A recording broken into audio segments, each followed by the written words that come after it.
If you use a built-in sort in one of these languages, you are using an algorithm called Timsort. So today, let's take a look at what it is and what makes it so special. So Timsort was proposed by Tim Peters in 2002 as a new built-in sort algorithm for Python. The idea was to create an adaptive and stable sort that wasn't slower than Python's previous sorting algorithm. Adaptive means it can detect chunks, or as we'll call them runs, of sorted elements in the input data and skip over them. This can increase the performance of the algorithm a lot, depending on the data. Stable means that elements that are equal stay in the same order as they were before sorting.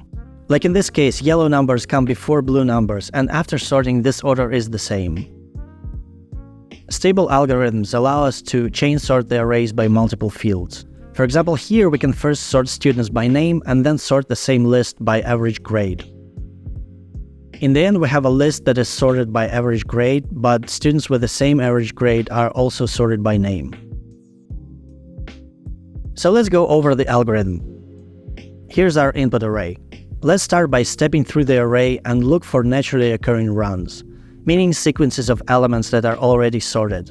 Here we have 1, 3, 5, 7, and 9. We don't need to sort anything here. Let's just record this run on a stack and keep going. Next we have 8, 6, 4, and 2.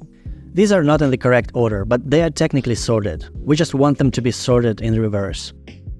Reversing a bunch of numbers is easy enough, so let's just do this right here in place. We switch 2 with 8 and 4 with 6. And now we have another run to put on our stack. This one is 4 elements long. Next we have 7, 9, and 6. These numbers are completely unordered. Technically 7 and 9 is a run of 2 elements, but to maximize performance we want runs to be as long as possible. So let's introduce a constant called minRun and require all runs to be at least minRun elements long. For now, let's set minRun to equal 4. We'll take a look at how to calculate it properly later in the video. But we don't even have 4 elements, we only have 7 and 9. So let's just take these 2 elements, take the next 2 elements, and sort them in place.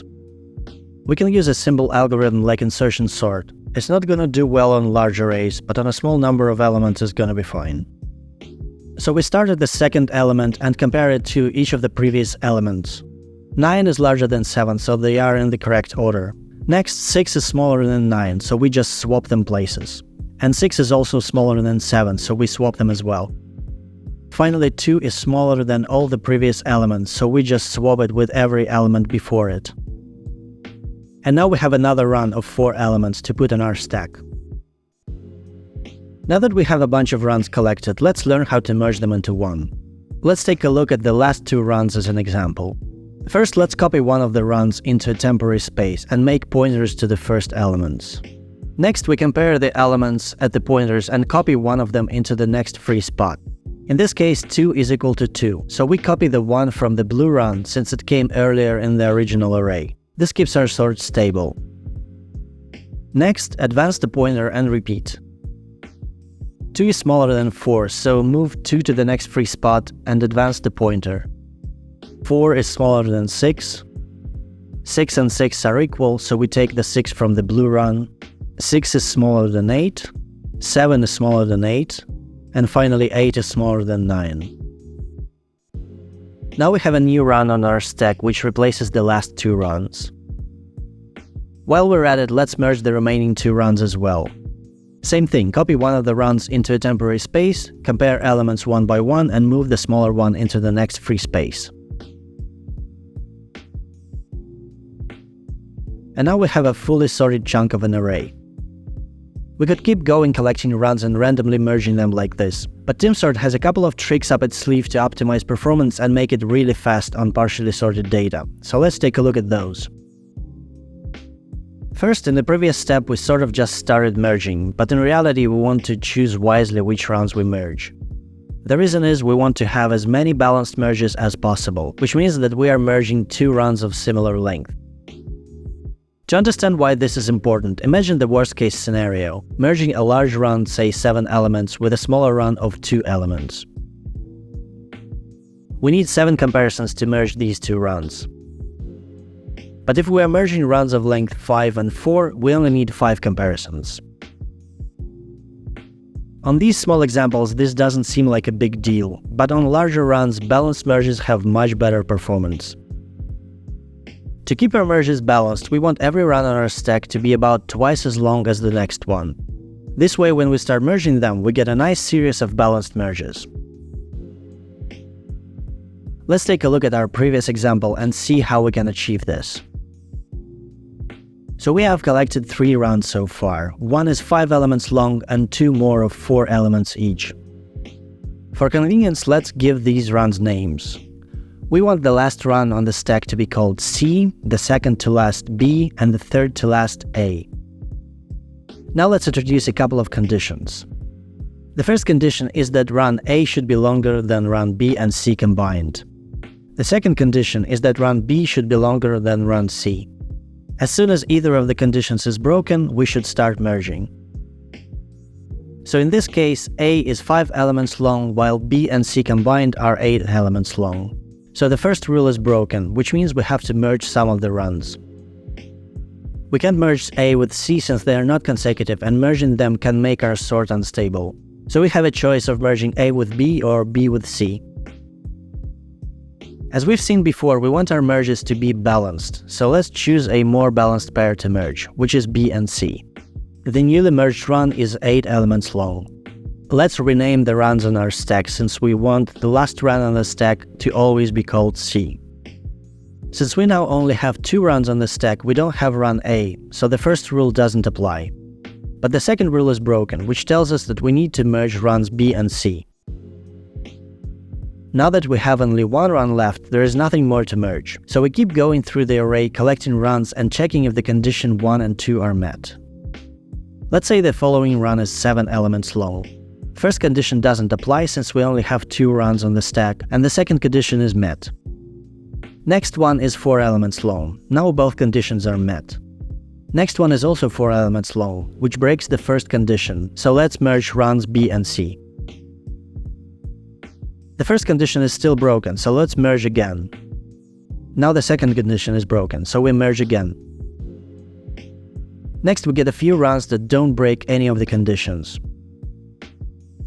And that's it, we've run out of elements in the array. All is left to do is to merge everything bottom up. And that's our final result. One more thing that can help us keep merges balanced and increase the performance in general is this guy here. We've been using minrun of 4 for demonstration purposes, but that is too small. The smaller the length of runs, the more merging we'll have to do, which will hurt our performance. On the other hand, large minrun will slow down our run collection. Remember that we are sorting incomplete runs with insertion sort, which has a quadratic running time. So we should try to keep this reasonably small. So the author of Timsort suggests picking a number from 32 to 63 such that the number of total runs in the array would be equal to a power of 2 or just smaller than a power of 2.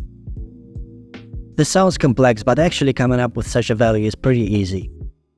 First, we take the length of the array and convert it to binary. Now we start dividing this number by 2. This is really easy to do by just throwing away the least significant bits.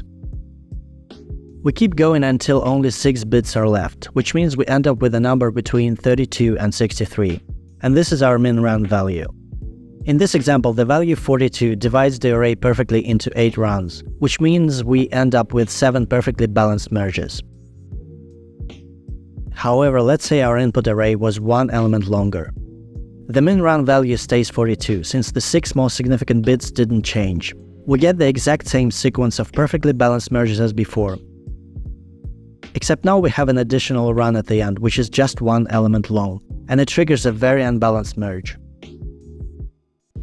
We can fix this by adding 1 to our minrun value. This way we get a bunch of perfectly balanced merges until we get to the last run. All the following merges aren't perfect, but they are still pretty well balanced. So how do we check if we need to add 1 to minrun or not? Well, the easiest way is to look at the bits we thrown out. If any one of them is set to 1, we need to add 1 to minrun. If all of them are 0, this means that our minrun perfectly divides the input array and we can use it as it is. Okay, we're almost done. There's one more clever optimization which allows Timsort to fly through partially sorted arrays. Let's say we're merging these two runs. As before, we copy one into the temporary space and start comparing numbers step by step and copying them into their correct place. We end up doing a lot of extra work. Instead, we could find where number 10 fits inside of the blue run and copy all of these numbers in bulk. This is where Galloping comes in.